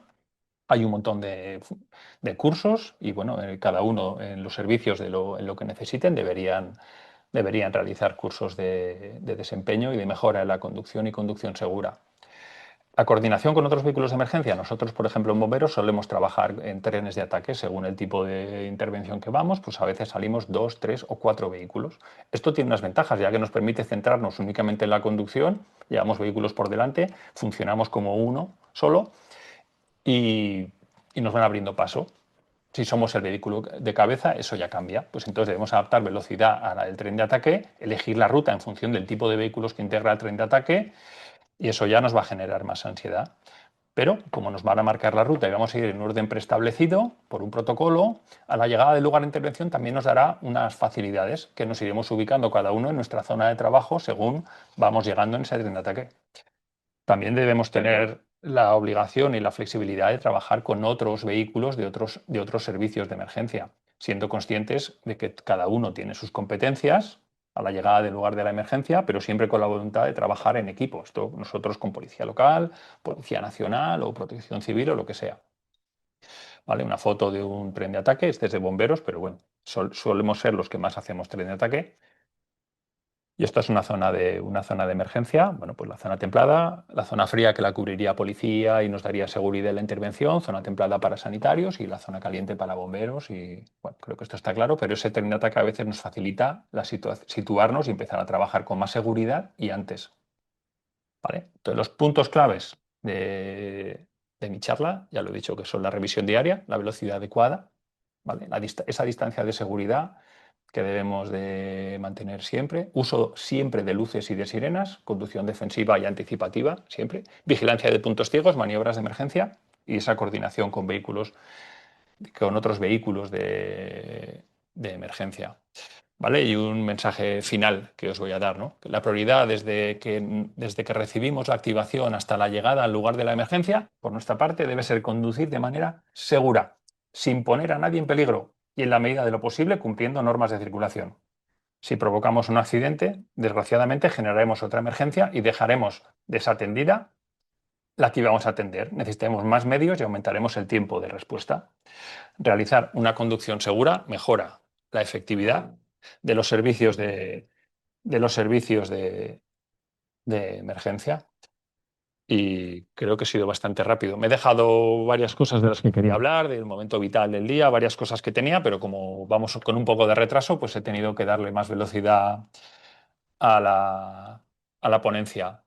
Muchas gracias a todos, sobre todo a ASBE, a los ponentes y a todos los participantes. Espero que haya sido de vuestro interés y que os sirva de algo esta ponencia. Muchísimas gracias. Muy bien, Carlos, pues muchas gracias. Sí, me apunto todo lo que has dicho porque es cierto, comparto 100% todo lo que has dicho. Vamos con las preguntas. ¿Tenemos alguna cuestión por ahí? Pablo Micón, para Javier Rendo, ¿por qué crees que no se registran las siniestralidades correctamente? ¿Es problema de las empresas que no comunican correctamente los datos o problema de la base de datos? ¿Cómo crees que podría mejorarse? Javier, ¿qué podéis decir sobre esto? Bueno, no creo que el problema sea que no se notifican, porque la fuente de datos que usa la DGT para hacer esos boletines anuales realmente son los atestados de tráfico, es el bruto de donde sacan toda la información para hacer esos boletines. Entonces, siempre y cuando haya un atestado realizado por Guardia Civil o Policía Municipal, el dato, si lo quiere tener la DGT, lo tiene. El problema que hay, pues, es una decisión de dejar de recopilar esos datos para incorporarlos en el boletín. Porque si una ambulancia tiene un accidente y va a policía local o guardia civil, realizará un atestado. Es decir, el registro de ese accidente figura. El problema es, pues, que cuando se elabora ese boletín no se quiere hacer la estadística y sacar la estadística de ese vehículo que, como vimos antes, pues desde el 82 al 2013 se venía haciendo. Vale, de acuerdo.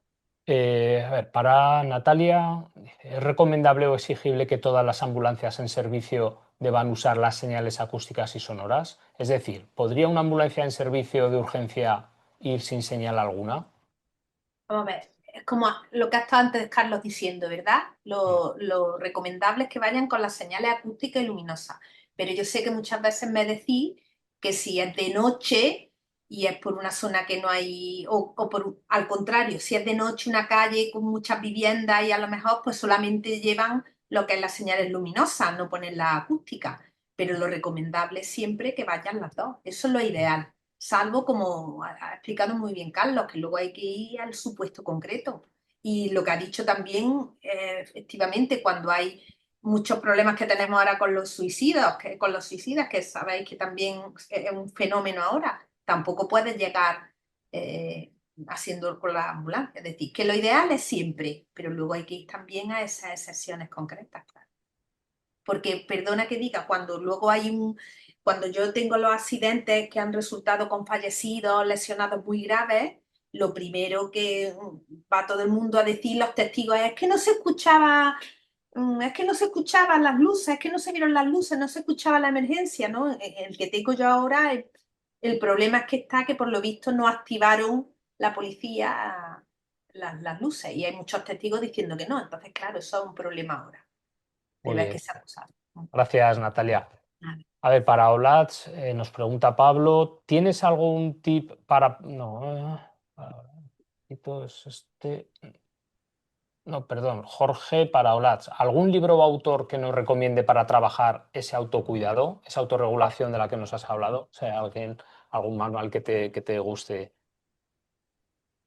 Uy, pues me pillas un poco fuera de juego Pues porque no te yo pregunto. las... Luego si quieres, le Vale. mandas un privado, le contestas Me, un privado. vale, ¿me das tú su correo? Sí, toman.